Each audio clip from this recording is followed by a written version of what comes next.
Dominus vobiscum, sequentia Sancti Evangelii secundum Ioannem.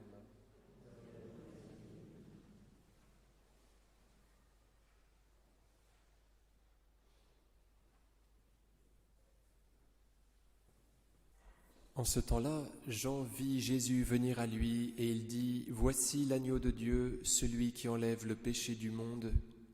C'est celui dont je disais « Après moi vient un homme qui est passé devant moi, car il était avant moi.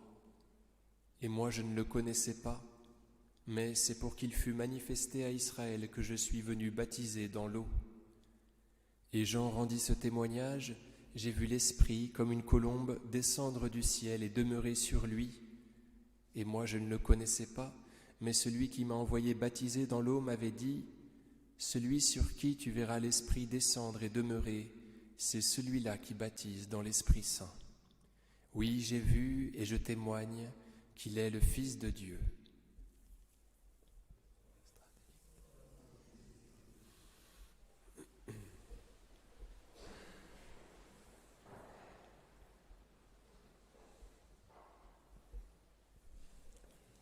Au nom du Père et du Fils et du Saint-Esprit, ainsi soit-il. Chers amis, aujourd'hui, nous faisons mémoire du baptême du Seigneur. C'est pour qu'il fût manifesté à Israël que je suis venu baptiser dans l'eau. Voilà ce que dit Jean-Baptiste. Jean-Baptiste, baptisé dans l'eau, il offrait un baptême de purification pour la rémission des péchés. Il baptisait en Transjordanie, c'est-à-dire de l'autre côté du Jourdain, et certainement qu'en baptisant les gens, il les faisait passer en terre promise, c'est-à-dire de l'autre côté du Jourdain. Il les sauvait en quelque sorte en les plaçant en paradis. Et on comprenait alors que ce baptême par purification, pour la rémission des péchés, donnait accès au paradis, qui était la terre promise, qui était figurée par la terre promise. On échappait au péché, qui est le dard de la mort, comme dit saint Paul. On effaçait la cause de notre mort, qui est le péché. Donc saint Jean-Baptiste faisait passer en terre promise, on passait par le Jourdain, on était purifié de ses péchés de cette façon. Et voilà que cela permettait de voir Jésus, vous voyez. C'est pour qu'il fût manifesté à Israël que je suis venu baptiser dans l'eau. Quand on est pur, on peut voir Dieu selon la béatitude. Heureux les cœurs purs, ils verront Dieu.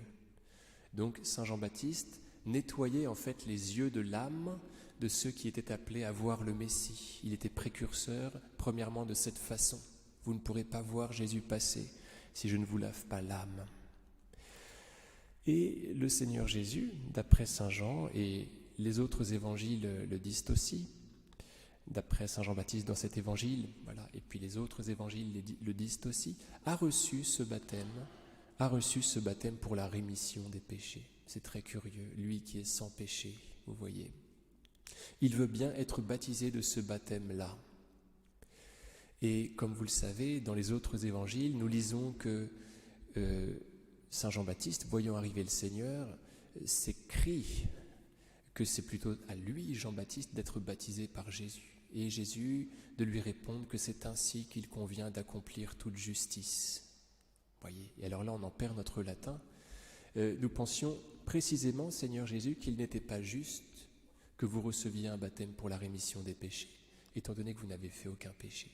Et Jésus dit que c'est cela précisément qui est juste. Vous voyez comment l'injuste, entre guillemets, est appelé juste par le Seigneur Jésus. Et là, il y a vraiment une leçon à prendre, nous qui sommes toujours si enclins à vouloir régler nos comptes, à faire valoir nos droits.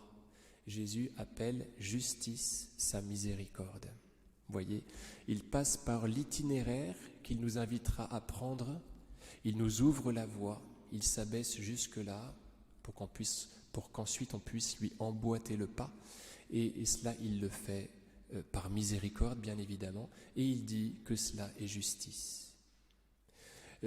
Chez Jésus, dans l'ordre de la grâce, justice et miséricorde entrent toujours en correspondance. C'est sainte Thérèse de l'Enfant Jésus qui disait à l'abbé Roulant qu'elle espérait vraiment de la justice du Seigneur étant donné que, comme elle était faible, il était juste qu'il soit miséricordieux envers elle.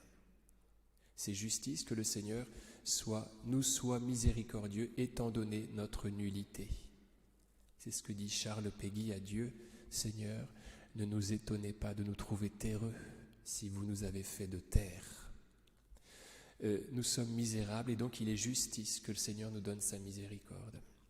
Donc on voit le Seigneur Jésus être baptisé très curieusement mais en même temps logiquement, d'après ce que je peux vous dire, recevoir ce baptême pour la rémission des péchés. Il faut que nous fassions comme lui. Alors il nous met à l'intérieur de lui de cette façon. Il y a une colombe qui descend sur lui alors qu'il sort des eaux, et cela nous fait bien sûr penser à l'arche qui, après le déluge, et contenant l'humanité nouvelle, se fait rejoindre par une colombe.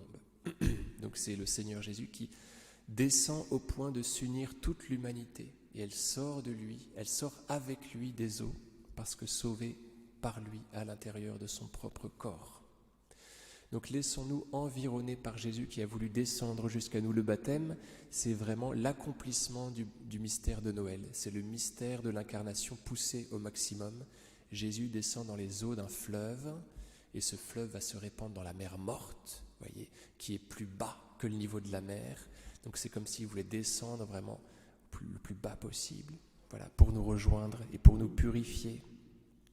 Donc vivons environnés par Jésus, qui s'est plongé dans les eaux du Jourdain pour que celles-ci nous purifient. Vivons avec lui comme en famille. Et puis essayons quand nous trouvons que quelque chose est injuste, de nous poser cette question-là. Est-ce que je ne pourrais pas essayer d'imiter le Seigneur Jésus, qui s'est tu, qui a voulu recevoir un baptême pour la rémission des péchés, pour pouvoir l'imiter? Au nom du Père et du Fils et du Saint-Esprit, ainsi soit-il.